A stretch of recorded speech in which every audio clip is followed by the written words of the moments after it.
Like summer tempest came my tears, love. When I learned you'd be not true.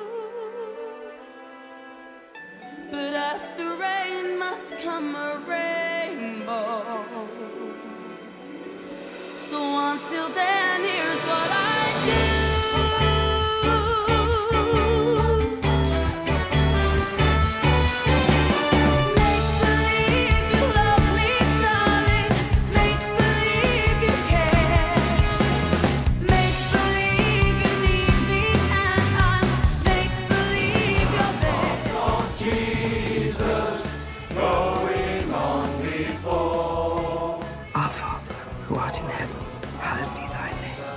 Thy kingdom come, thy will be done. And we'll say I do.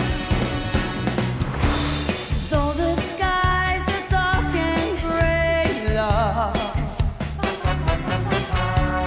and the weatherman says fine, and in my heart I cast myself down upon the prie-dieu, and while aloud I open my heart to the eternal, Roland, in a still crueler manner, intensifies.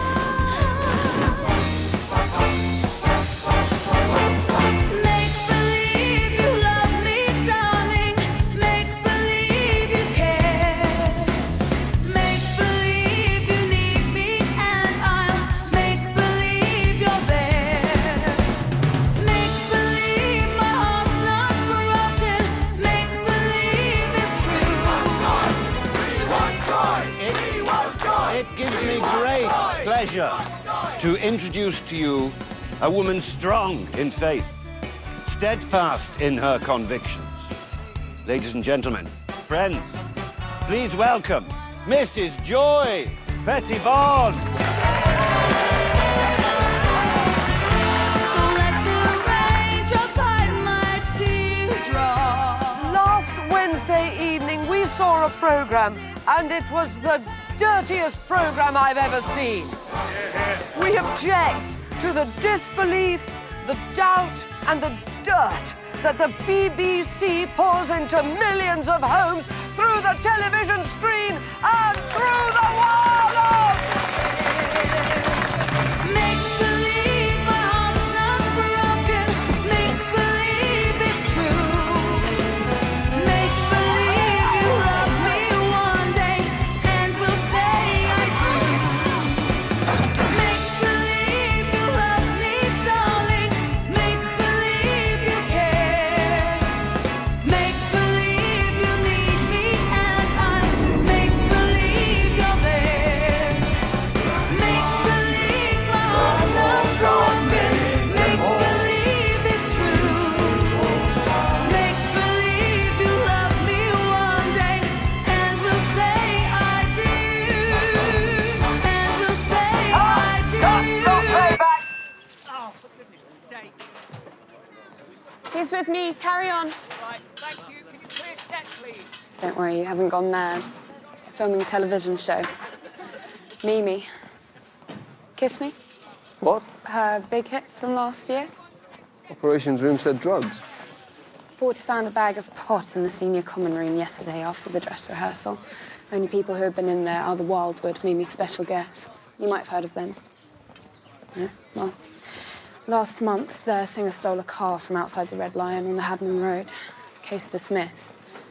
Word is, his manager paid off the owner of the car. Right. So who's the manager?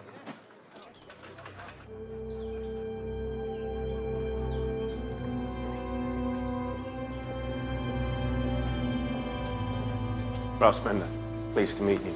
Now, I just want you to know I take this as seriously as you do, but believe me, there is not one iota of truth in it. The Wildwood are nice, clean boys. The sort any girl would be happy to bring home to meet her parents. I don't think my parents would like me to bring home a car thief. That was a complete misunderstanding. The magistrates agreed. I'm telling you, they're good, clean boys with a good, clean image. Well, nevertheless, it makes The odd no... rum and coke, that's the Wildwood drink, yes. But drugs, no. So, how do you explain the marijuana? I can't. Fans, maybe? Press trying to make a story? Some of these other types from the show, television people. You know what they're like.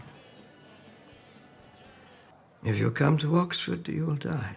I received it yesterday, Chief Superintendent. You wouldn't believe some of my correspondence. I get dirty pictures, dog mess, all sorts. She does. People carrying on like animals. Quite, but nothing like this before. No direct threat. Well, there are always people who resent those going about our Lord's work. But nobody specific comes to mind, Mrs. Pettibone. Well, a lot of people say a lot of very unpleasant things, Inspector. If we took them all seriously. Your safety is our paramount concern, of course. Thursday. Rest assured, Mrs. Pettibone, we'll put our best man on him. Let me just introduce the boys to Ken Wilding on guitar and Nick, his brother, lead vocals. Chris on the bass and our resident madcap on the drums, Styx Noble. So what's happening then? The Major says you're the police. A bag of pot and some marijuana cigarettes were found in the common room yesterday after you left. What is this? Some sort of frame-up? Come on, Ken, don't be a drag. No, I'm dealing with this, Nick. So? If it's not a frame-up, what is it? A shakedown, is that it? Ken, he doesn't mean that. Just pay the man, Ralph. Threatening to bribe a police officer is a serious offence, Mr. Wilding. I didn't. I told him to pay you. If you'll excuse us, we've got another take to shoot. No. I may not be able to connect you to this pot, but consider this an informal caution. All of you. Informal, thank you. Listen, let me send you some promotional material. You can auction them for the police, widows and orphans. They're a token of my appreciation, just to show there's no hard feelings. The boys' latest LP, some glossies. All signed, naturally. Feel free, stick around, watch the rest of the show. I've got better things to do with my time. Such as? What am I meant to do with him? Just keep an eye, that's all. She's only in town overnight. Part of this nationwide speaking tour she's on. Church halls, town halls. She's collecting signatures, isn't she? Yeah, some petition she means to hand in to the Prime Minister at Downing Street. What do you make of it? Henley postmark, sent 4 days ago. I can look into the typeface. Well, I doubt if we'll have much luck after all the hands it's been through, but let's get it fingerprinted. How'd you get on at the college? Oh, there was nothing to tie them to the pot, so I gave the manager an informal caution and left it at that. I don't know why they bother with this stuff. Never did anything for me. You've smoked pot? When? Up the desert. They called it kiff out there. Some of the lads were silly with it. You ever tried it? I'm a serving police officer. Besides, I like to keep a clear head. Put enough beer away. Beer's brain food. Sir, uniform's asking us to attend a body found behind the Crown pub. Looks like foul play. Body was found about an hour ago by the landlord. No wallet or other means of identification. He isn't a regular, and he wasn't in the bar last night. What time did the landlord last check the yard? About 9 o'clock yesterday evening. Still light. If he was here, he would have seen him. One of the neighbours said she heard a car about 3 in the morning. Apart from that, nothing out of the ordinary. Doctor. Inspector, adult male, early to mid-20s. Died sometime between 8 and midnight last night. Strangled with a ligature about the thickness of my finger.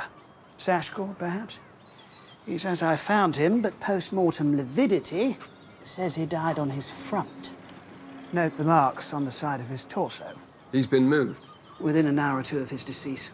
Be able to give you furthers and betters once I've opened him up. Any missing persons in overnight? No, sir. Manual labourer, maybe? State of his boots, you mean? Cement or concrete in the tread. I'll get uniform to put the word out to local building sites. Anybody that's not turned in.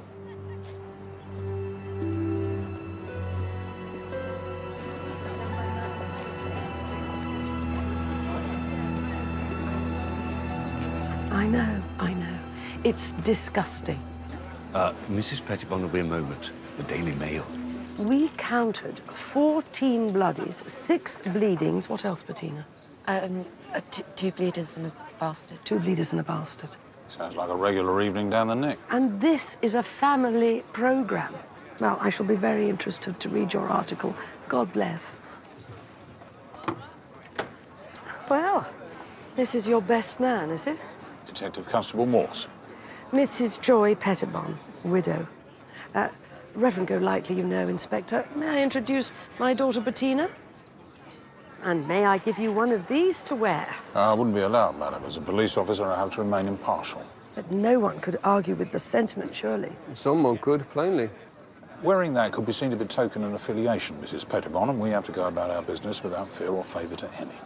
But when you're not on duty... Police officer's always on duty, Reverend, much like yourself. I'll need a copy of your itinerary while you're in Oxford. Well, we'll be here mostly. Joy will be appearing on the Almanac TV programme this evening. It's being filmed at Sierra Television Studios in Aston. In Birmingham? Oh, I'm sorry, I'm afraid that's beyond our jurisdiction. I was assured by the Chief Constable of your full cooperation. Detective Constable Morse will be on hand throughout to ensure that nothing untoward befalls. You can rely on him. What is it, you think, with Mrs. Pettibone? Well, she's clearly got a talent for rubbing people up the wrong way. Look, do you really want me on babysitting duty? What about this body that we found in the pub yard? Mr. Steve Carter, sir. Coming to report his labourer not turned up for work this morning. Description matches our body behind the pub. It's like I told him. He didn't turn in for work. I'm a brickie. Your mate don't show up, you're in lumber. So I give his old woman a ring. His mum liked to see where he'd been. Well, she said that Barry never come home. And it's Barry Finch, you said? Like the bird, yeah. And you last saw him yesterday evening? Yeah. I knocked off about 5. 5? Was going to give him a lift back, but he decided to stay on for a bit, have a swim. A swim? Where were you working then? Maple Hall. Big old place out by Banbury. Barry couldn't keep his mind on the job half the time. What with all the birds and that they've got up there, wandering around and they're all together. How's that? Bunch of pop stars up there at the minute. The Wildwood.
Everything was all right between him and Mr. Carter, was it?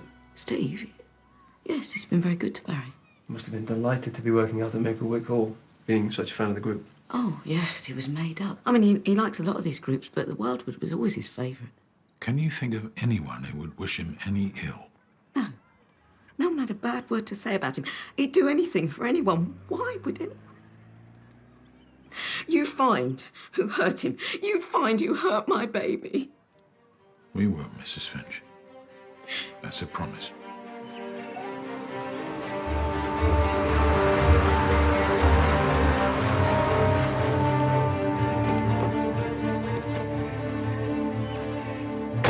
Oh, Canada's a big territory, Louis. Listen, I've got to go. Get me those percentages as soon as you can. Detective Inspector Thursday, Ralph Spender, sir. Inspector? Come on, I thought we'd sorted all that out. This is about another matter. There's a body been found, sir, back of a pub yard in town. Young man called Barry Finch. He's been working here as a labourer with a bricklayer named Carter. Yeah, that Barry. Very nice young man. Please, can I offer you a cigar? I won't, thank you, sir. The last sighting we have of him alive is here, last night. He was staying on for a swim. Well, I was in London. I have an office there, Mount Street.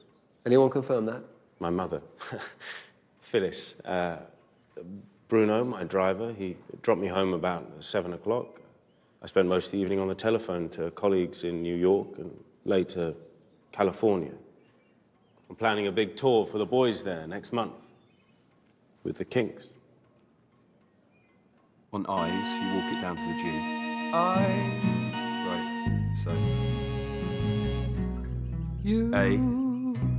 G sharp. No, G sharp sounds horrible. No, that's good, because. Nick! Nick, can you just leave off a minute? I want to try my new one. Not more tales of courtly love from Trey Richelieu. My sweet lady Kate was top 5. Yeah, we look like a bunch of ponces. So, what is it then?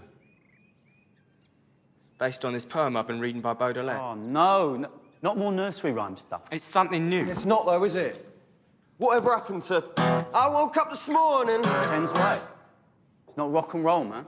You know, you might have forgotten where you come from, mate, but the rest of us haven't. Take the boy out the Gold Oak Road. Yeah, that's right. All right, he didn't mean it. You keep your Baudelaire, and I'll stick to Bo Diddley, all right? Going outside for a fag. Chris? Yeah. Sort him out.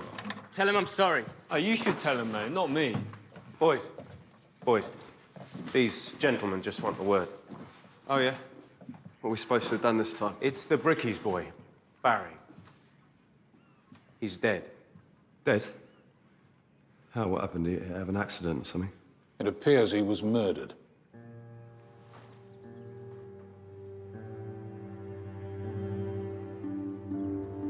Mr. Carter said that Barry stayed on after work for a swim, is that right?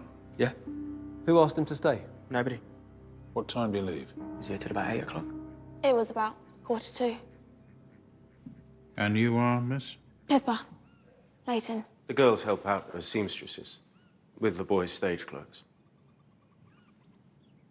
Is that right? How old are you? 18. Next birthday. And you, miss? Emma Carr. We're not doing anything wrong. Of course you're not. It's a free country. Did anybody see which way Mr. Finch went when he left? He said he was going to hitch a lift back into town, didn't he? I thought you said you were in London. Yes. I think Ken told me. Didn't you, Ken? Yeah, that's right. That's what you usually did if you stayed on late.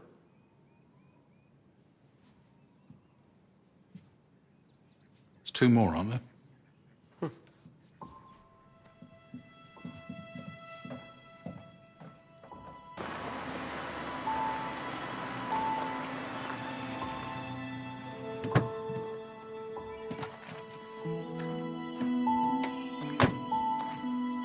What happened to him, Barry? That's what we're here to find out, sir. I mean, was it an accident or what? It would appear not, Mr... Oh, sorry. Christopher Clark. Sticks, the drummer. Anna Britt, Chris's... Chris's wife. Only for some reason we're not allowed to tell anyone. It's just business. The fans don't want to know the boys are married. You offered Barry a job, didn't you, Ralph? Well, no. No? You seem to think you had. I said if something came up, driving, or it wasn't a firm offer. He was a bit starstruck, that's all. And was everything all right between him and his colleague, Mr. Carter? As far as we know, look, we really didn't have much to do with either of them. Dr. Bakshi, he looks after the boys. Oh, yes? In what way? These gentlemen are with the police. One of the labourers has died. I see. In answer to your question, I tend to the group's well-being, physical, mental, and spiritual. As a matter of fact, I have a 4 o'clock session with Nick to prepare him for tonight's TV performance. Unless you've any objection. Very well, sir.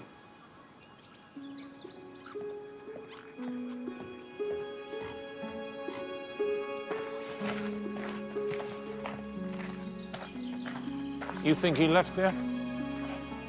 Do you? They're a rum lot, no mistake. And I wouldn't trust that manager as far as I could throw him.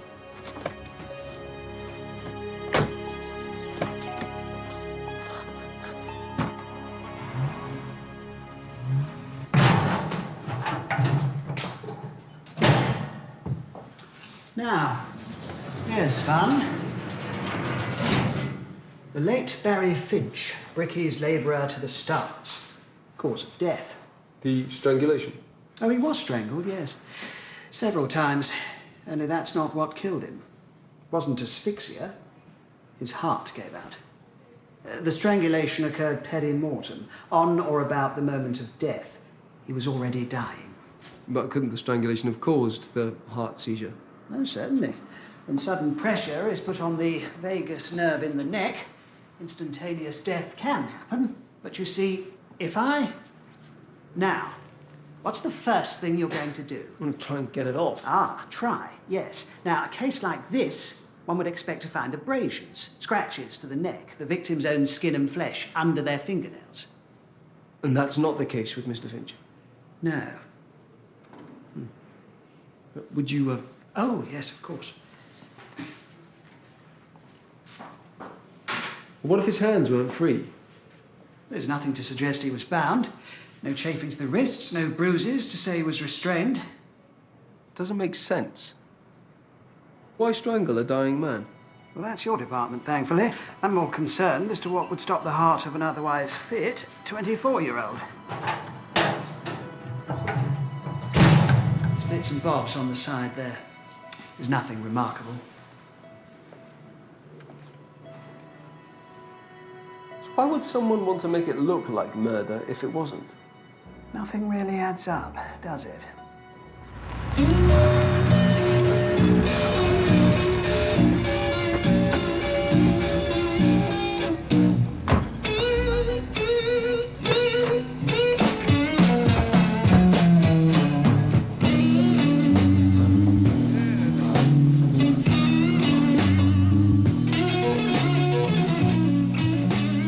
Following us? No. I'm here with Mrs. Pettibone. That batty old woman. Someone wants to put her straight. Someone's threatened to. Threatened to what? Do her in? Oh, blimey, that's a bit much. I mean, she's mad as a March hare, but you wouldn't want anything to happen to her. Silly cow. There's a red house over yonder. That's where my baby stays.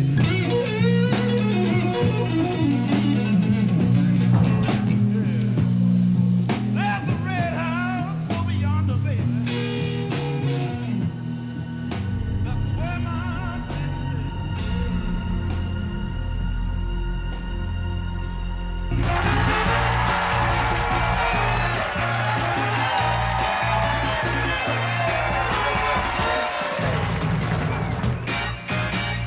Like the clobber. Everyone's wearing it. So, thank you and good evening. Welcome to Almanac, half an hour of music, chat and current affairs. And what a show we have for you tonight. Coming up later, we have an exclusive interview with Nick Wilding of The Wildwood. Steady, girls. And his group will be performing their latest sound, Jennifer Sometimes. His group. Nice. His group. But before that, I'm going to be talking to the leader of the National Clean-Up Television Society, figurehead of the Keep Britain Decent campaign, and guardian of the nation's morals. Ladies and gentlemen, Mrs. Joy Pettibone.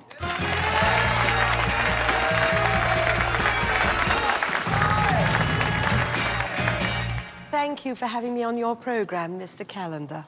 Not at all. And, Julian, please. Now, Mrs. Pettibone, I understand you're on something of a crusade at the moment. I wouldn't put it in those terms, but yes, I suppose what we're doing is the Lord's work. You're travelling up and down the country collecting signatures for a petition, is that right? We are. And what's it calling for, this petition? Well, amongst other things, decency on television and on the wireless. I was going to come on to the wireless, or the radio, as we tend to call it nowadays, because one of the people you've been complaining about, in fact, you've actually called for his record to be banned from the airwaves, is in the studio with us tonight. Is that right? That is right, yes. It is, of course, Nick Wilding of the pop group The Wildwood. Now, Feet up. What is it you don't like about his music? It's not the music, is it? Of course, it's too loud, but it's the words that I object to, the words. What's wrong with them? Well, if you want me to spell it out, this record they have at the minute, it's about sex, isn't it? Mm. And drug taking. All right. Well, you can put those charges to him yourself in a moment. But first, let's get an earful. Hear what all the fuss is about. Here they are, ladies and gentlemen. Lock up your daughters. It's the Wildwood with their new sound, Jennifer Sometimes.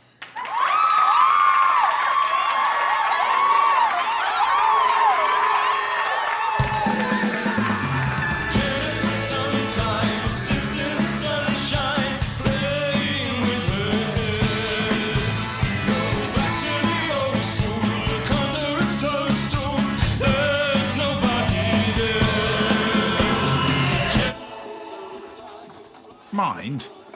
Since when have you watched Almanac? It's work. What work? Mrs. Pettibone. Morse is on duty with her.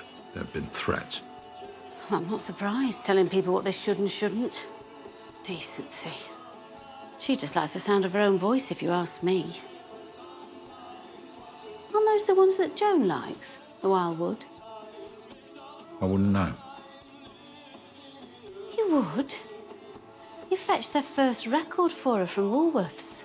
You say so. What, we're not allowed to talk about her now? Fred, What's there to talk about? you don't mean that. If she was going to call, she'd have called.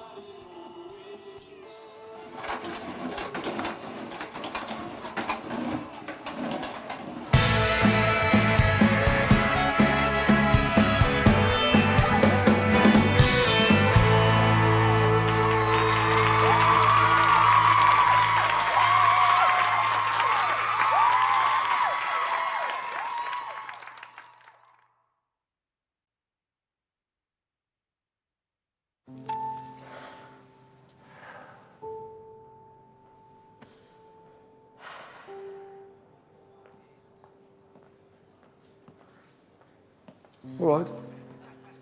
Yes, I get nervous when Mummy makes an appearance. I have to step out. It's my vice. It's a filthy habit. You mustn't worry. The world's full of cranks. You probably think Mummy's a bit of a crank. I'm sure she's sincere. She is. How long's she been, About 4 years. Well, she really got into it after Daddy passed away. He was a wonderful man. Was he? Should probably go back inside. Yes. Oh, you won't tell her about the cigarettes? No. Thank you.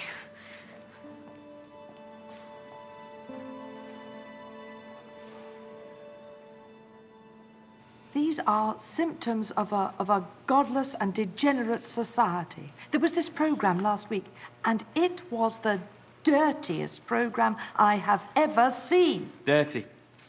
Well, it was. What do you mean? The people in it hadn't had a wash or what? You know very well what I mean. I don't. Honestly, what's dirty? What's dirty? Dirty's dirty, that's what dirty is. Yeah, but what's dirty to you might be quite acceptable to somebody else, mightn't it? Quite normal, in fact. This wasn't normal. It made me physically sick. What was wrong with it, then? It was about two of these so-called homosexuals. How do you mean so-called? Well, the good book's got quite a different name for them. Has it? Well, what's that, then? Sodomites. Everywhere I look, I'm having it rammed down my throat. Well, I don't want it in my lounge. The permissive society.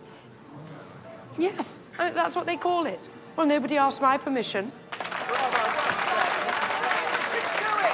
Rubbish! All right, sir. Absolute rubbish! It's not rubbish. Sorry, who put you in charge? When you get off telling us what we can or can't see or hear, what about freedom of artistic expression? Do not touch me. Don't touch me. I'm leaving. I'm leaving.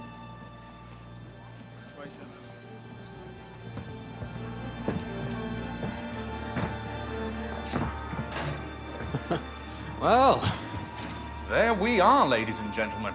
All the fun and excitement of live broadcasting. Never a dull moment. If we might return now to the matter at hand. Mrs. Pettibone, you were talking about what's dirty. You wanted to see me? Oh, yeah. Bloke dropped it off at the front desk this morning. Ah, Sergeant, any developments on this labourer? Barry Finch, sir. Just so. I'm seeing the Assistant Chief Constable later. He's bound to ask. Nothing much to go on, sir. Person of previous good character. Choir boy at St Mary's till his voice broke. No enemies that we know of. No criminal record. What about this mark on his body? Just trying to figure that out myself, sir. X marks the spot. All right, that's enough! Want some too, dear? I'm a police officer. My warrant card, if you can read. It's the kid he's worth thinking of. He's a bloody pervert. On your way. Go on. Come on. Come on. Let's get... Come on. You all right? You okay? Don't look it! The woman's a monster! She'll be prosecuted, didn't she? How's that, Mr. Jessup. Dudley Jessup, I ran a magazine, The Exciting Times. Mrs. Pettibone took exception against our schoolboys edition and tried to do me for blasphemy. Oh, I wrote an article that considered Jesus and St. Peter as lovers. I can see how that might rub her up the wrong way. It was about love. She said it was dirty. How can love be dirty? Well, if it isn't, I expect you're not doing it right. I thought that went well, apart from that little bit of unpleasantness. Well, if it's any consolation, some of your supporters have just beaten the living daylights out of him. You're mistaken. I saw it, Mrs. Pettibone. But you did ever so well, didn't you, Reverend? Oh, yes. Yes, marvellously well. Well-wishers. Flowers and chocolates, I believe. Just take it all back to the hotel for now, Mervyn. We'll dispense them to the sick and needy in the morning.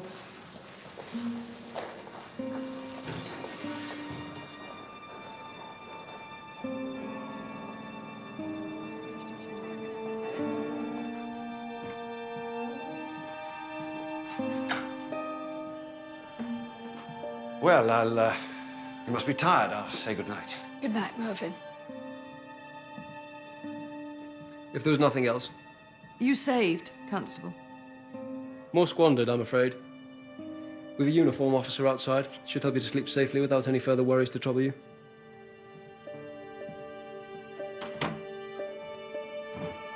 Mr. Morse?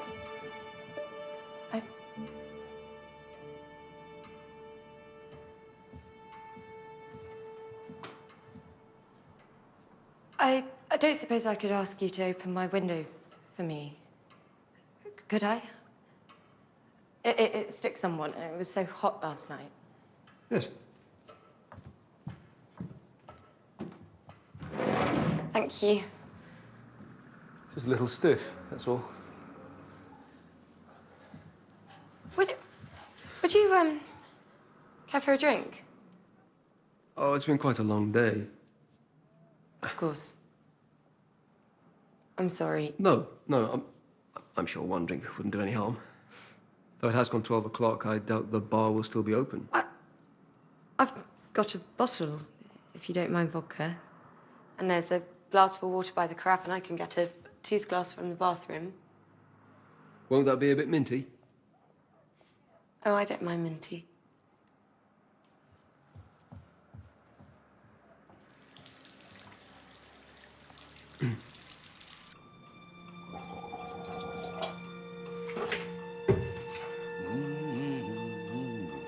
Jennifer sometimes sits playing with her hair.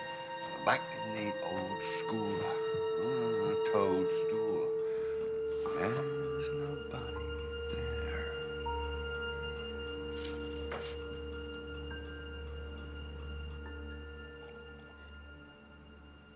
there. Thank you for looking after Mummy. Not a problem. Cases like this, I think it's better to be safe than sorry. I don't know what she'd say at me having a strange man in my room. I'd hate to be the cause of any difficulty. fact, I should probably go. Have another. Please, I don't get to speak to many people besides Mummy and Reverend Golightly. Am I keeping you from someone? Your wife? No. No, I've fiancé. No. The only thing I have waiting for me at my flat is Wagner. Well, that's sad. There are worse things. Are there? I can't think of any. I know what it's like to be lonely. I'm not. Particularly. Really? You seem lonely.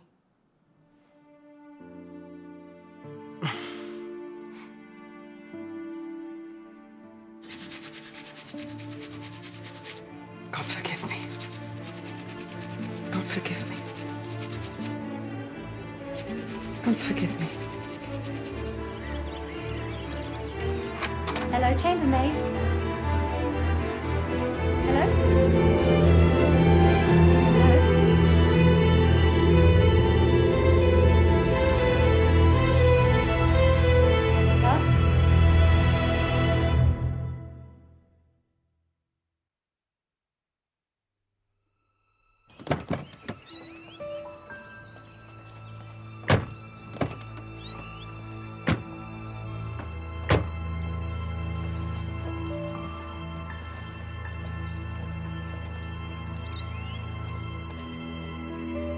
Dead about 6 hours.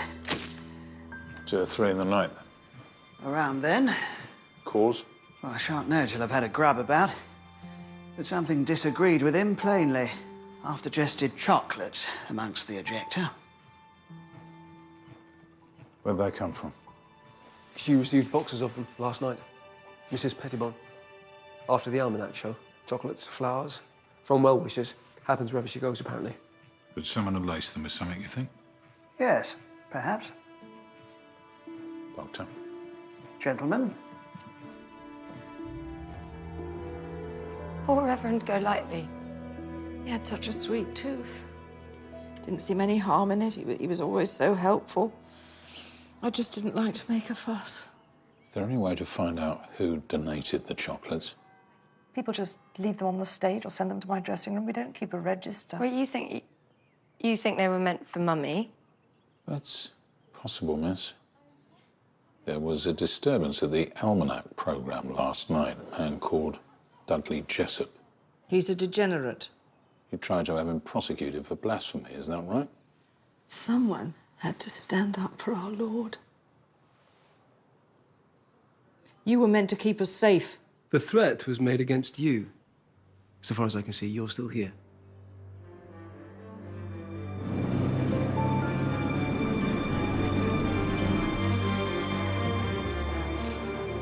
I really don't know why you've come by. I said I didn't want to press charges. We're not here to talk about your beating, Mr. Jessup. We're here to talk about Mrs. Pettibone. She got your magazine closed down. Exciting times, isn't that right? She also landed me with a criminal record and a prison sentence. Oh, and brought me to bankruptcy into the bargain. I imagine you don't much care for Mrs. Pettibone. I'm living on handouts and a small allowance from my parents. They give me money on the understanding I never darken their door again. I can't get a job. So yes, it'd be fair to say I pretty much hate Joy Pettibone. Enough to do something about it. I am doing something about it. With what little money I do have, I follow her around the country and do my best to denounce her for what she is. What's that? A hypocrite. She stands on her soapbox in that Harridan hat and those header-hopper glasses. I mean, the woman clearly wouldn't know couture from a dog turd. And she stands there with that pantomime horse of a vicar egging her on, spouting bile and hatred. And she has the brass neck to call herself a Christian.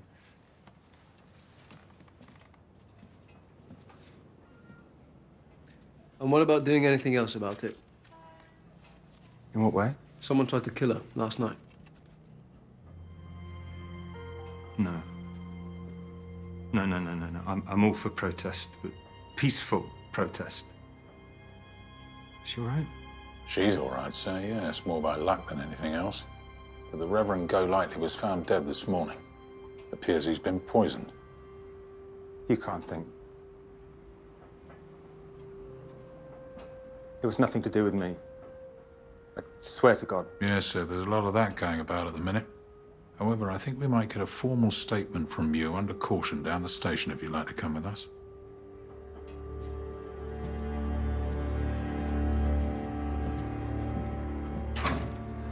Tina, you coming? In a minute, Mummy.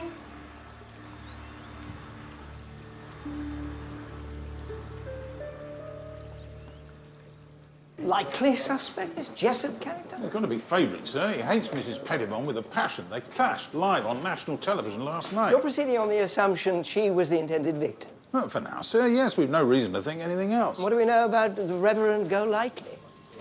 No family, ordained before the war, ministered all over the country. Any connection with Oxford? Brief spell as vicar of St Mary's 10 years ago. St Mary's? Barry Finch was a choir boy there until his voice went.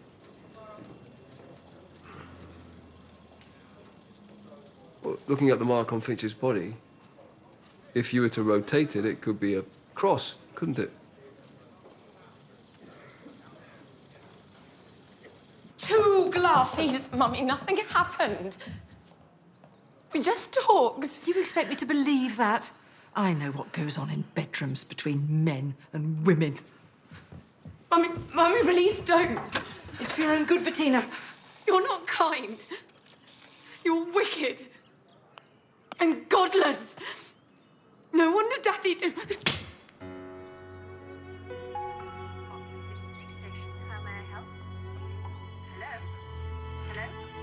Would you put me through to the Chief Constable, please? Yes, who's calling, please? It's Mrs. Pettibone, dear. Clear your mind of all things. Let go of all earthly attachments. Become a leaf on a river. You are drifting downstream towards nothingness. It may feel like death, but it is not dying.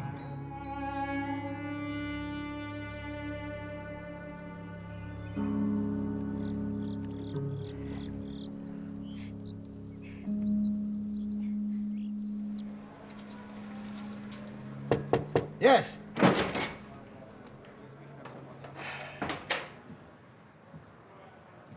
Sir?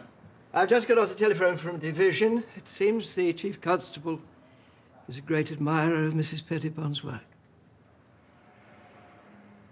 She has a daughter, Bettina, is it? Yes, sir. Timid little thing. Yes.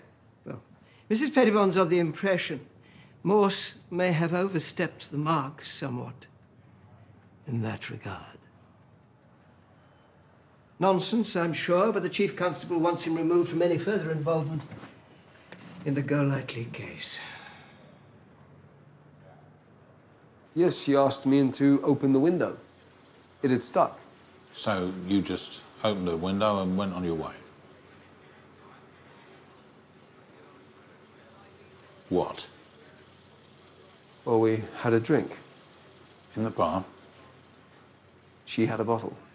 I was there for half an hour, 45 minutes most. You were on duty. You shouldn't have been there at all. Now you've been handed the black spot, straight from the top. Where do you think that leaves me? Mr. Bright wants you off the Golightly case. Well, you better turn that brain of yours back into Barry Finch. Get a result, you'll be back into Mr. Bright's good books. He does have your best interests at heart. Hides it well. That's because he's a lot smarter than you give him credit for.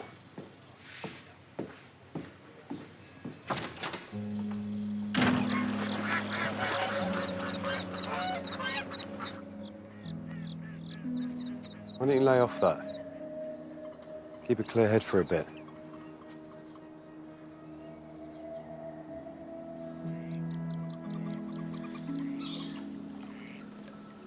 Look, it's all going to be all right. Is it?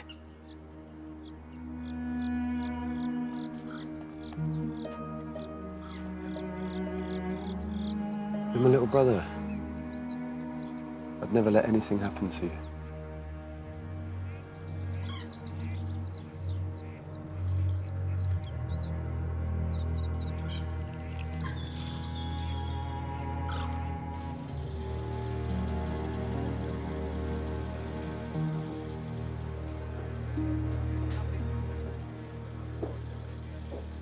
What's this? You joining the in crowd?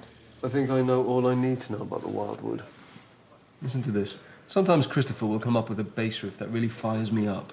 We all contribute to the arrangements, but Christopher sometimes has an idea that totally transforms a song. Dribble.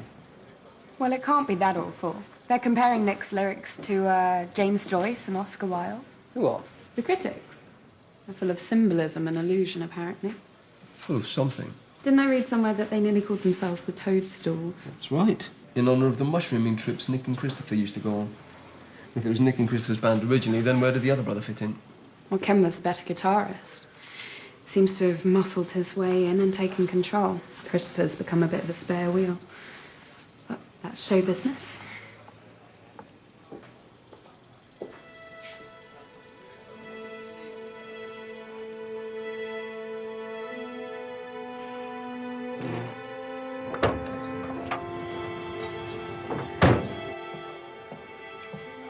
Car trouble?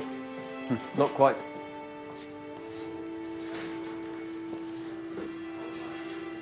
Not across then. Where'd you get that idea? Something Truelove said. He could have been moved by car, couldn't he? Laid face down. Well, the wheel brace could have caused that mark there.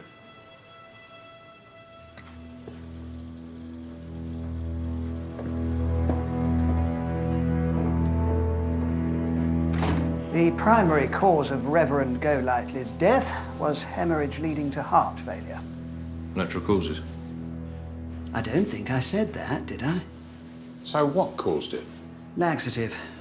Reverend Golightly's kidneys were all but shot. Magnesium in the laxative caused hypermagnesemia, respiratory distress, low blood pressure, arrhythmia. That would explain the blood, would it? It would explain the vomiting. However, he was also suffering from an undiagnosed aortic aneurysm. The rest of it put such a strain on his system that it ruptured. Hence the blood. Puked his guts up then. Literally. What a lyrical child you must have been, Sergeant. Shouldn't have been fatal, though. Not ordinarily, no. Certainly not to anyone in decent health.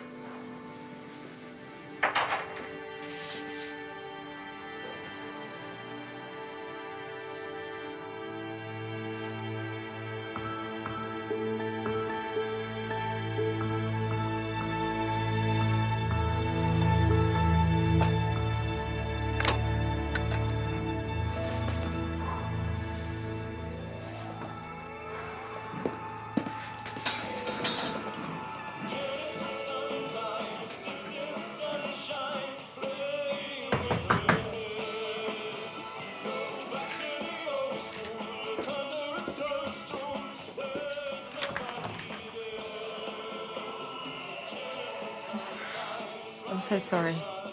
You shouldn't be here. I had to see you. Come in. Thank you. What happened to Wagner? Yeah, it's for work. Sorry, do you have anything to drink?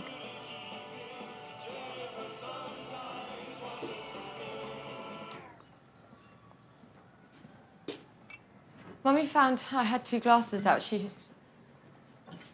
forced me to tell her you'd been in my room. Are you in trouble? No more than usual. Any news about Reverend Golightly? I've been taken off the case, I'm afraid. Because of me? No. Because of me.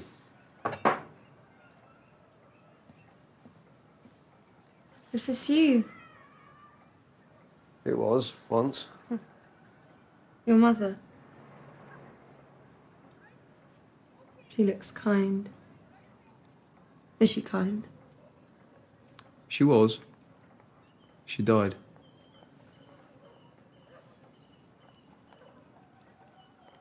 It's hard losing someone you love. I think I loved Daddy much more than I love her. I try to love her the same, but... Wicked, aren't I? No. Oh, I think I am. God sees all. He knows what's in my heart.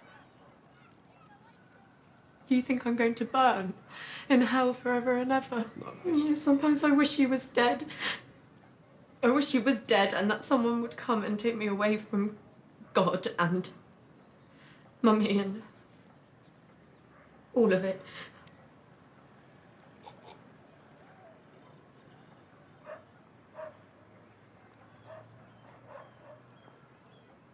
I love you.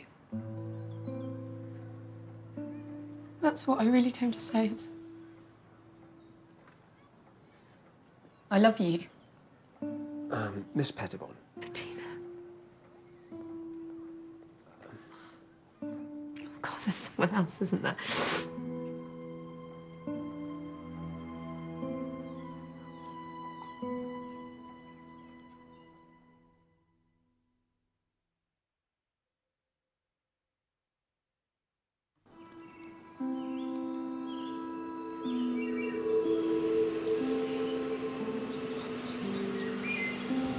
I cast myself down upon the floating, and while aloud I open my heart to the eternal.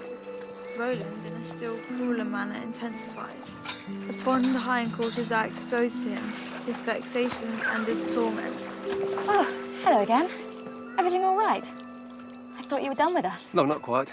I'm actually looking for Mr. Spendler and the rest of the group. Gone to London for a photo session. And think some radio thing later? Nick's here, though. Why didn't he go with the rest of the group? Don't think you fell up to it. Well, where will I find him? It's a secret. His thinking spot. He goes there to work on songs. Well, I really would like to talk to him. If you could tell me where that is.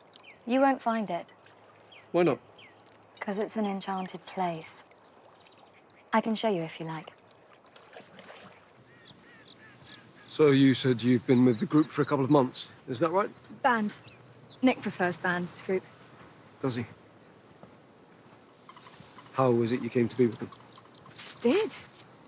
Pippa and me went backstage after a concert they did and got talking to them and just stayed on, I suppose. Do you like it? Oh, it's a scene. Shall I tell you something? Would you like? You know Jennifer sometimes. That's about me. Nick wrote it about me. He put my name in it. I thought your name was Emma. It is. Emma Jennifer Darbley Carr. But he just used the Jennifer bit. There you are. It's over there. You're not coming with? No, it's his enchanted place. We're not allowed. Bye.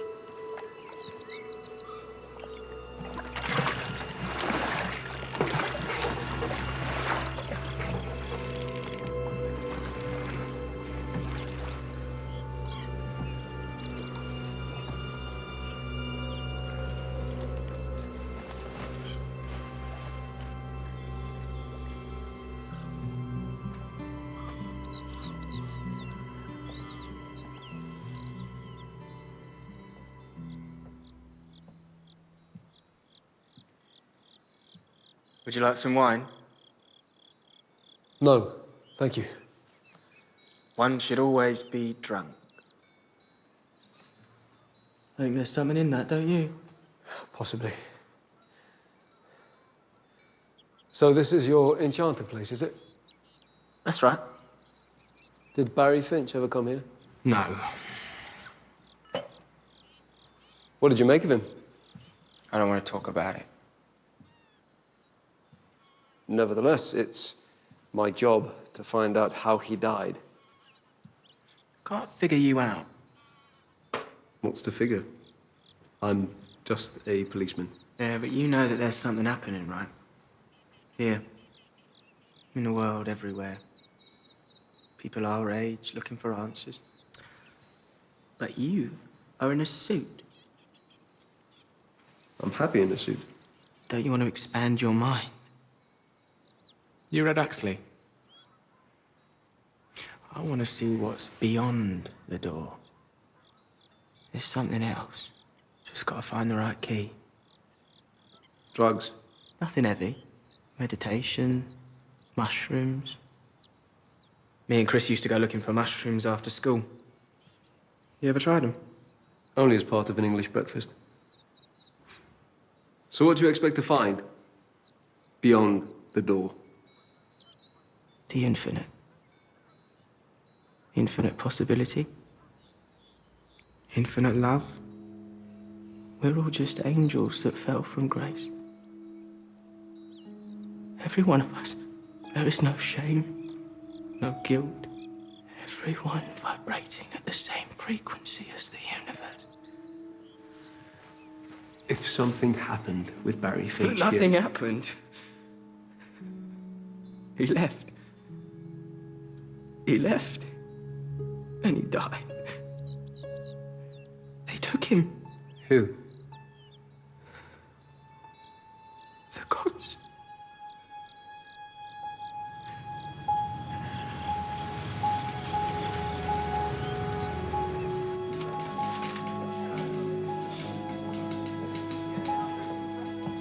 Forensics have come back on that letter Mrs. Pettibone got, sir. No prints beside Mrs. Pettibone's, her daughters and the Reverend Golightly's. Oh, and yours, Mr. Bryson Morse's. Must have worn gloves then, whoever sent him. Looks like it. What about the envelope? Sir? Did they check the envelope? Well, that'll be covered in prints. Been through the GPO. Collector, the sorter, the postman. They'll have had the dabs all over it. Not inside, they won't. Inside. And Sergeant,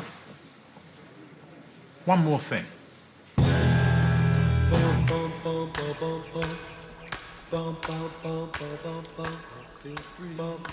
Mrs. Clark, I'll be on my way now. Actually, I did want to see you about something. Would you put something on, please? Does nakedness make you uncomfortable?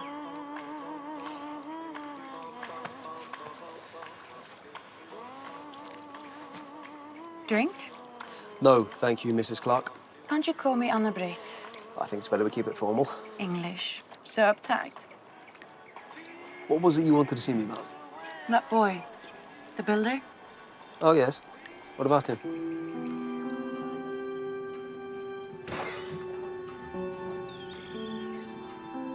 Morse? All right, matey, what's this? The station said I'd find you here. I've just come from Maplewick Hall. Oh. Ross, hello. You've a nerve. What's he doing here? Detective Constable Morse is here on other business, Mrs. Pettibone. I told the Chief Constable I don't want him involved. Perhaps you didn't hear. I'm seeing Inspector Thursday about another matter. All right, matey. And I can imagine what. Go to your room, Bettina. Mummy. Go to your room.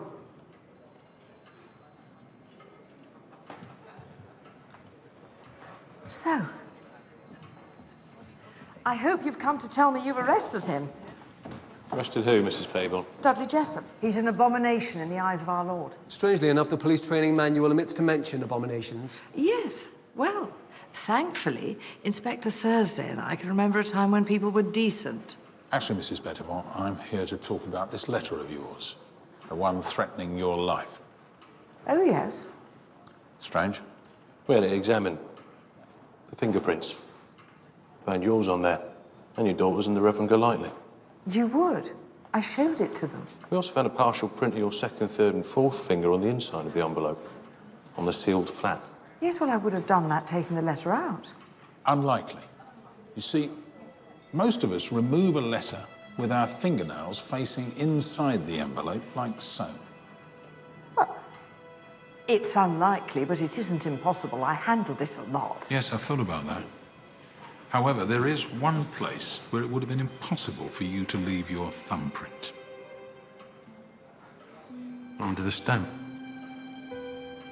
We had to lift it off very carefully. But there's one small part of that stamp where the adhesive didn't quite take. And that's where we found a good partial print of your right thumb. You see, that would be impossible. How could your fingerprint be underneath a stamp on a letter sent to you by a complete stranger? I'll tell you what I think, shall I? I think you posted that letter to yourself in an effort to gain sympathy for your cause and drum up trade. You can't prove that. Well, I expect we can. We really put our mind to it. So let me get this straight. Christopher Clark's wife heard a car pulling out of Maplewick in the early hours on the night Barry Finch died. There was a neighbour heard a car outside the pub yard, wasn't there? Maybe it was Spender dumped his body there. Mr. Spender said he was in London, didn't he? His flat in Mount Street, talking to America. You press him on that? No, he's with the rest of the band, apart from Nick at some recording session. You think he's on the level? Nick? I think there's something going on between him, Emmett and Pippa. He's hiding something.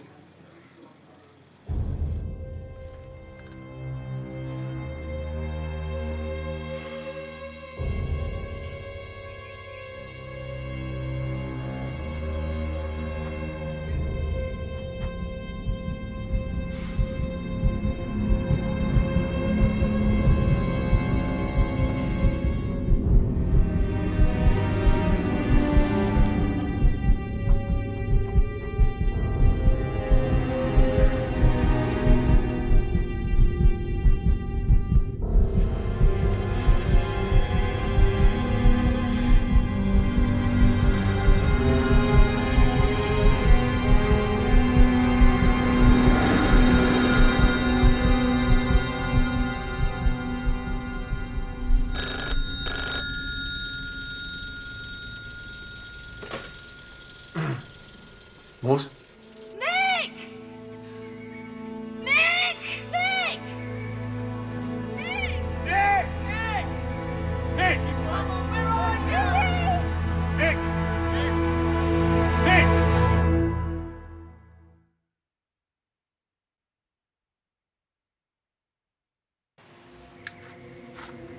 Go, lads. Sergeant's orders.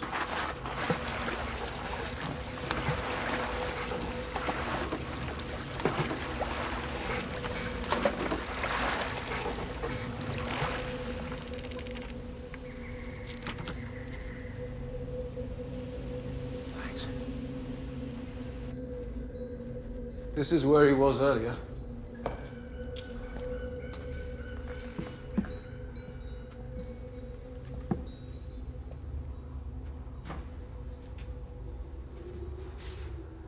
Anything?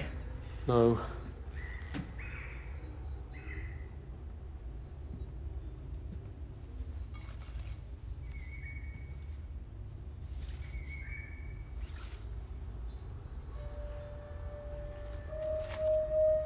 The hell's that?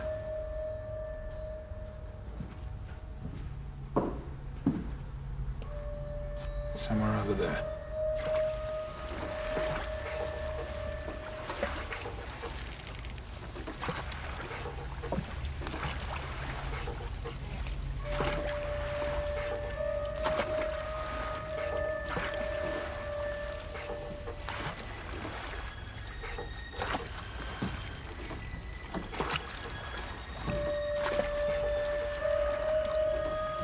Up there. There he is.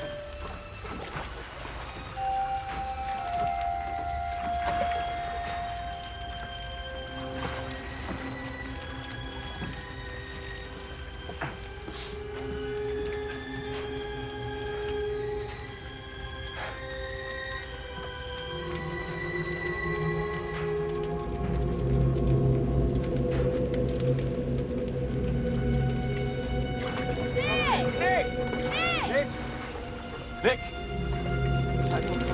Nick! Nick! It's me! It's me! It's all right. Nick, mate! It's me, mate! It's all right! Nick, mate! What's up, man? Stand back a little. Stand back. Stand back. Nick, mate! Just why is he not saying anything? Nick! Give back off a little. Nick, mate! Nick! Nick! Give him some space. Just give him some space. Get off me! What have you done to him? Right, I've got you. Nick!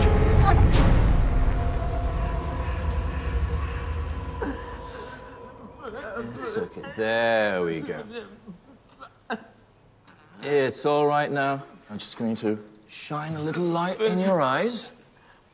It's not going to hurt. What's the bloody matter with him?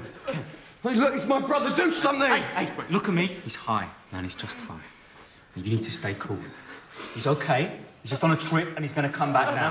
That's not mushrooms. No, he wouldn't do anything else. He wouldn't do any chemicals. I mean, which one of you bastards dosed him? The main thing he needs is a calm environment, a quiet and darkened room, and someone to stay with him. I'll stay with him. No, I'll do it. Ken! You've done enough, all right? I left him and he was fine. And I come back and he's gone half out of his mind, so just stay away, the pair of you. I didn't do anything. We'll make sure he's looked after, No, Ken. you do nothing. The only people allowed anywhere near him are me, Chris and Lee, all right? We're doing shifts. You got it, man. Yeah, anything, Ken, all right? What's your role in this, Dr. Bakshi? My role? I was engaged by Mr. Spender as a personal physician to the group. And what does that entail exactly? I wouldn't have thought a bunch of fit young men would have much need for a personal doctor. Well, you'd be surprised. Sprains, nervous exhaustion. A group on the road needs to be kept in tip-top condition. How do you go about that? Pills, is it? Uppers, downers?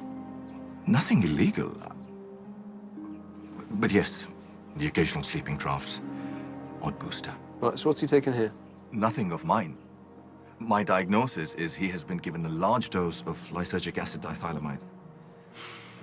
And will he recover? Oh, his body, yes, but his mind. It really depends on the size of the dose.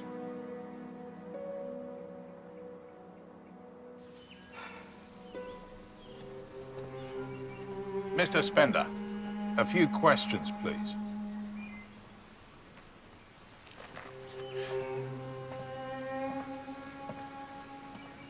Have you any idea where Nick might have come by this LSD? They smoke a little pot, all right? Mushrooms, maybe, but that's it. That's as far as it goes. Nothing heavy.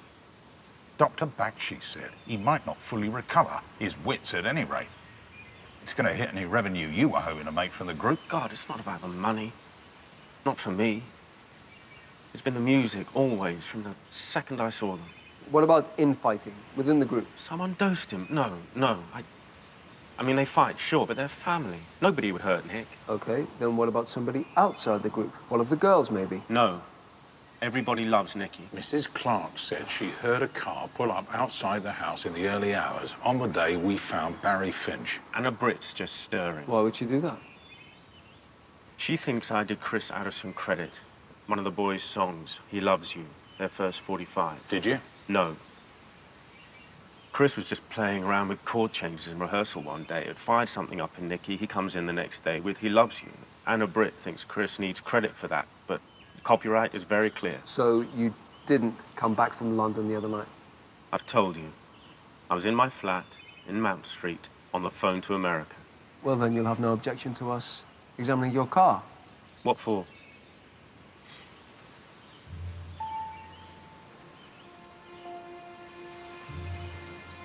Help yourself. I've got nothing to hide. Well, I'd say that's a perfect match. Tough to make it stick on that alone. Half the cars in Oxford must carry a wheel brace. Could LSD have stopped his heart? Well, it's possible. Overstimulation of the nervous system. Rare, but it could have done. What's it do? It produces extreme visual and auditory hallucinations. Not usually toxic chemically, but behaviorally. In what way? Loss of inhibition, compromised rationality. Most deaths involving the substance are accidental. Walking into traffic, onto railway lines, stepping off high buildings. I'll talk to the lab. Easy to find something if you know what you're looking for. If it does come back positive, that makes it 3. Barry Finch, Reverend Golightly, and now Nick Wilding. All poisoned, one way or another. Drugs, leastways. Except Nick Wilding's not dead. Well, more by luck than judgment, maybe. Maybe. Or perhaps it was just an attempt to shut him up. About what? Barry Finch.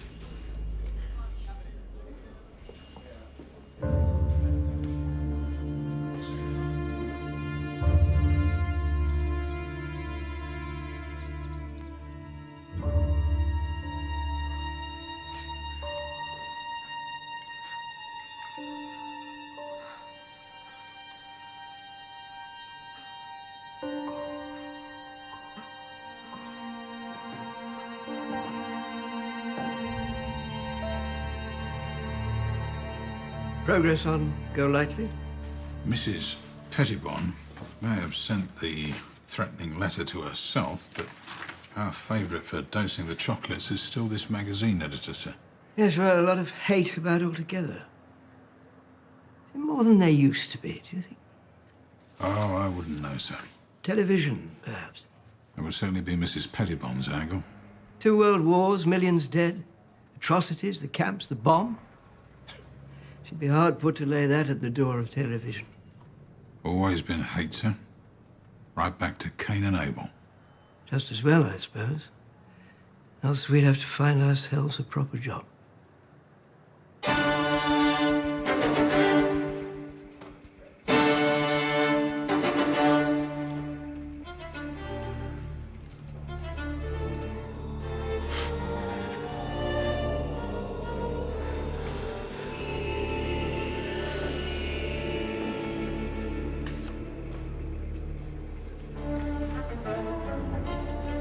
But nothing happened. He left. He left. And he died.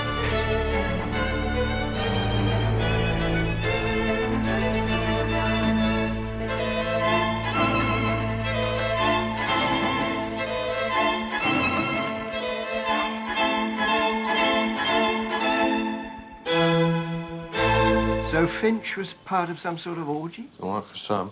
I could never get a seat in musical chairs, never mind anything else. You wouldn't like it, Sergeant, not with your back. It's Barry Finch's watch. She was spreading her favours then, this Pippa girl. Where'd you find it? In an empty Turkish delight box Nick Wilding kept in his den. Maybe he kept it for his own entertainment. Could be blackmail, couldn't it? Wouldn't do much for their image if this got into the Sunday papers. Almost expected of pop stars these days, sir. I don't know so much, sir. All right, Constable. No, go on, Constable Triller. Well, sir, the public can be pretty fickle. Something like this could bring the whole house of cards down. No. Ralph Spender's too much investment in those lads to let that happen. The bigger point is, who took the picture and why? Keep at it. There's one or two things I want to put to Mrs. Pettibone. What's this? The Golightly case, sir. Strange? I've had a dig into Mrs. Pettibone, sir. Nothing for her, but we've got a match on her husband. He's dead, isn't he? Suicide. Daughter got back from Sunday evening song to find him hanging by his belt from the banister. Turns out he'd been pinched for gross indecency on the Friday evening and was looking at court on the Monday. Well, I suppose you must be feeling very pleased with yourself. Not particularly, but it certainly explains your vicious hatred of men like Dudley Jessup. I loved my husband. The man I thought he was. To lose him, it was a terrible shock. But to find out that he'd been carrying on like that. He drove him to it. I heard you. It was what he deserved. Better that than bringing shame on the family. You bitch! You are the bitch! All right, all right, Get on all me. right. I'm leaving. You can rot in hell for all I care.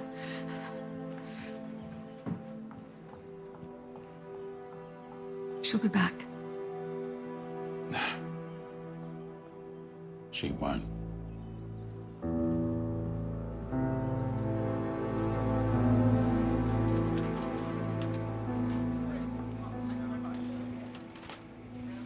What do you think happened?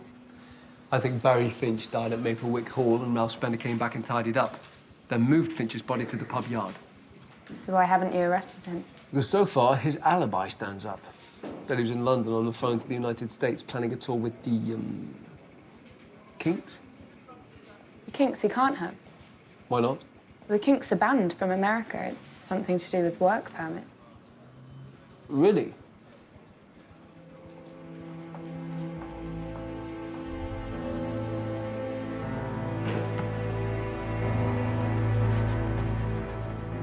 I'll be up Maplewick Hall if anyone wants me.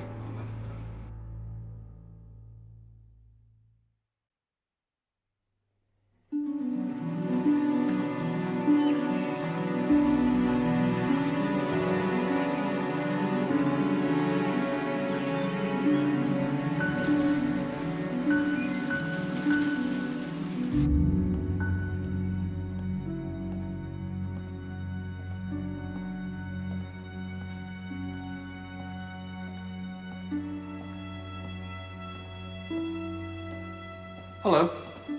Hello? I'm looking for Mr. Spender. He's not here. The boys have taken Nick to see a specialist somewhere in Surrey. Major Ralph and Bruno have taken them. Pippa's gone too. Do you want a drink? Oh. Yes, please.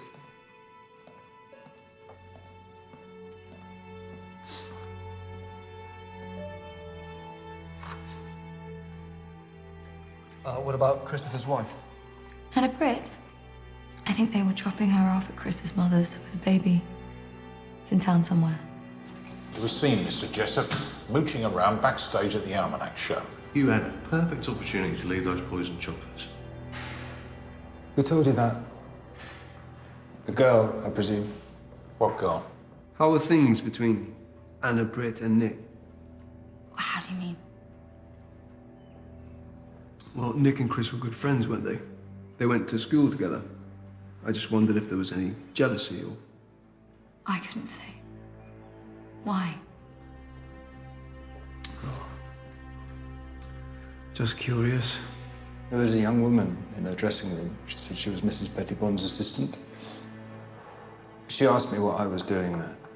I said I was lost and went on my way. The daughter you mean? Bettina? No. No, I know what she looks like. Poor creature. This girl, can you describe her? Would you mind if I looked in Nick's room? Sure. The poisoned chocolates were meant for Mrs. Pettibon, all right. She threatened to have the group's record banned live on television. Could Ralph Spender have put her up to it? Something like that could have damaged the group sales, couldn't I don't think even he'd go that far. He was trying to buy her off. No, this is good old-fashioned hate, pure and simple. Where's Morse?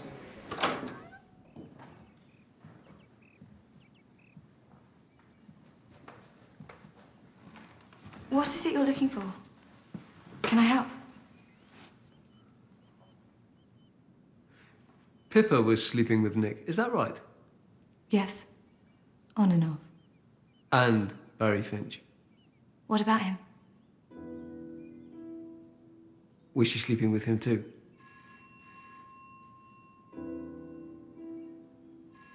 I'd better get that.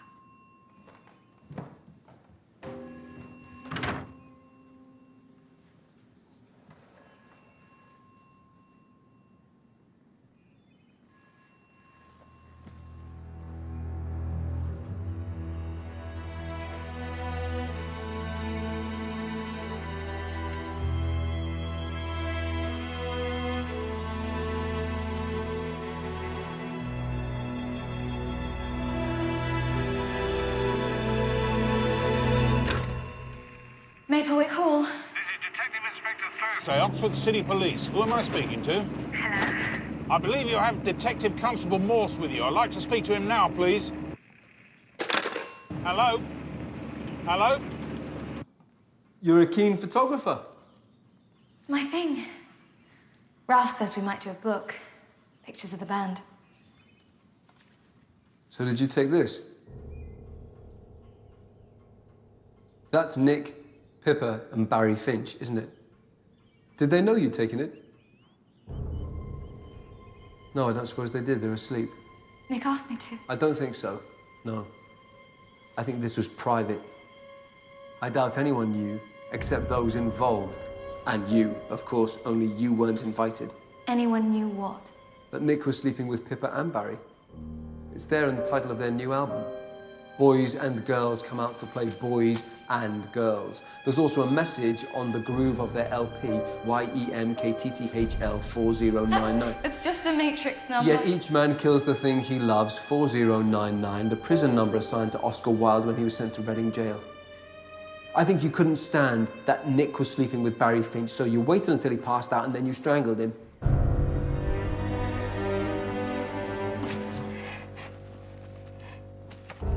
Nick must have come to, his mind still clouded by drink and drugs, found Barry dead beside him, and couldn't be sure that his sex game hadn't gone wrong. What sex game? In Justine Desard's book, one of the characters has another hang him to the point of unconsciousness. I think Nick experimented with the same idea.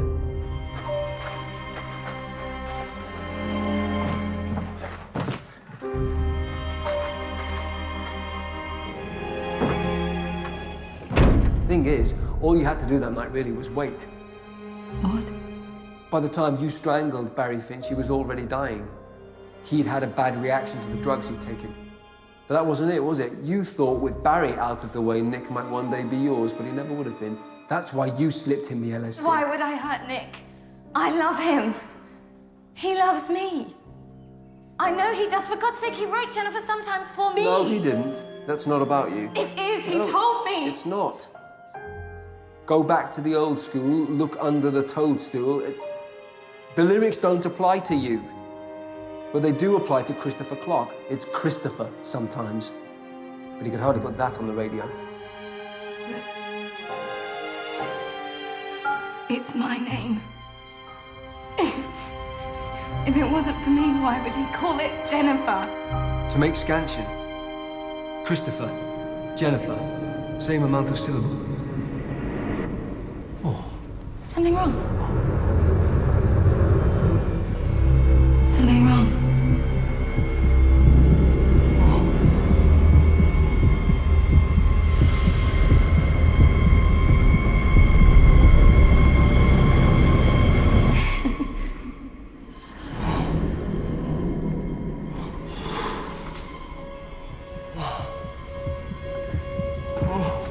It's all right. It's all right. You have nothing to be afraid of. Unless you have. What you take in with you is what you find in there. You must have seen some terrible things. It's all waiting for you.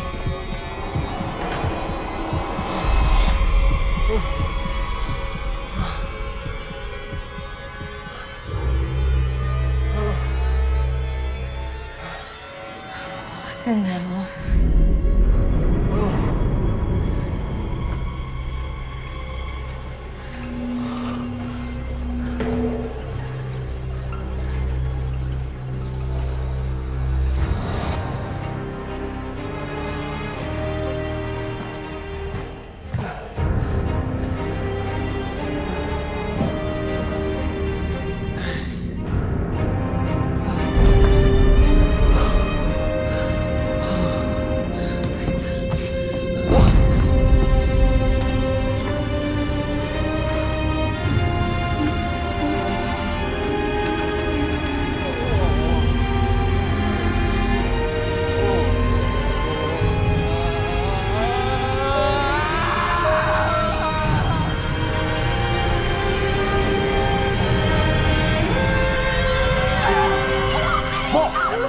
Morse!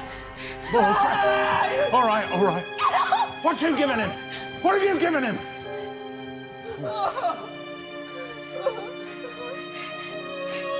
All right, Morse. All right.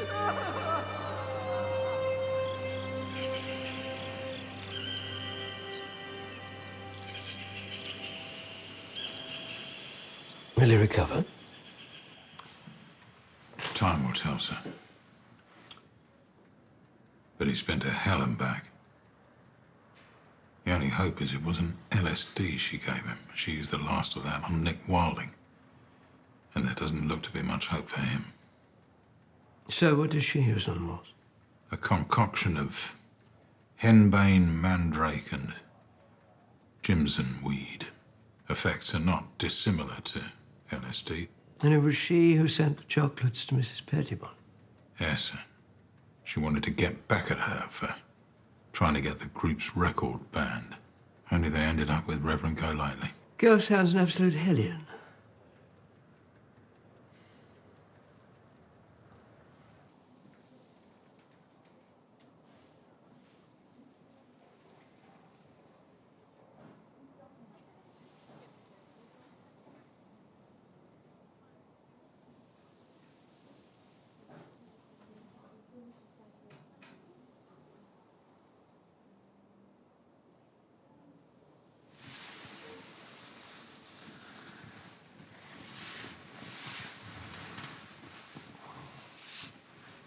Morse.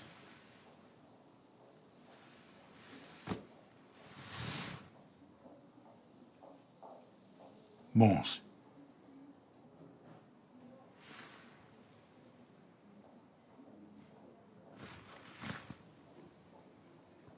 What day is it? Corned beef.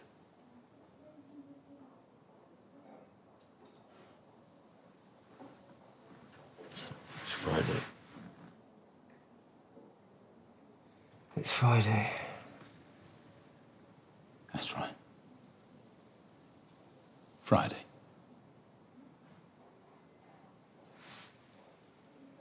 Did she confess? Emma? Oh, yeah. She planted the photos in the Turkish Delight box after she'd doped Nick to discredit him. Well, I better let you get some rest.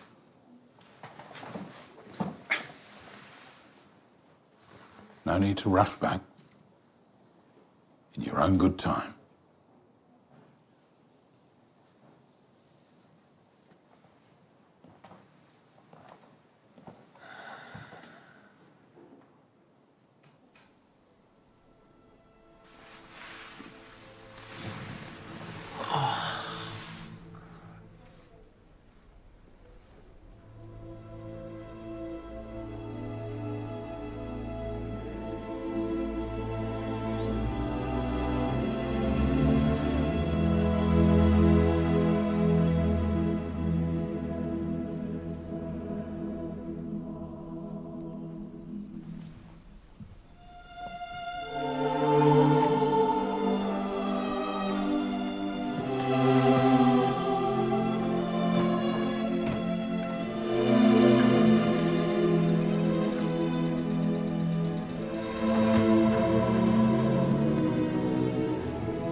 Morse. Oxford 2947. This is the operator. I have a reverse charge call from Leamington. Will you accept the charges? I don't think I know anyone in Leamington. Oh, yes. Yes. Connecting you now. Go ahead, caller.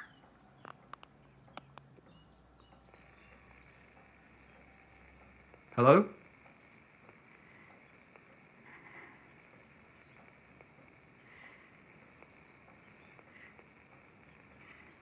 Miss Thursday.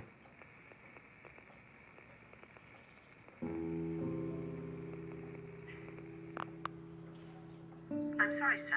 She's disconnected.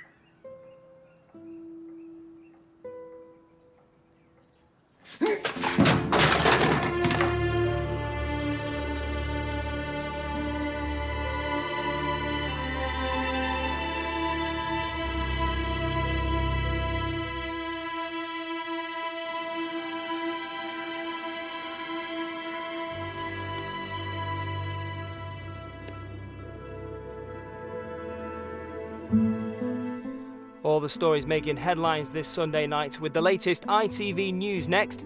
ITV Encore is the only place to see hit crime drama Broadchurch Series 1 there in just a few minutes. And here on ITV tomorrow night, as World War II rages on, it's business as usual for the staff at the Halcyon. Our brand new drama continues at 9.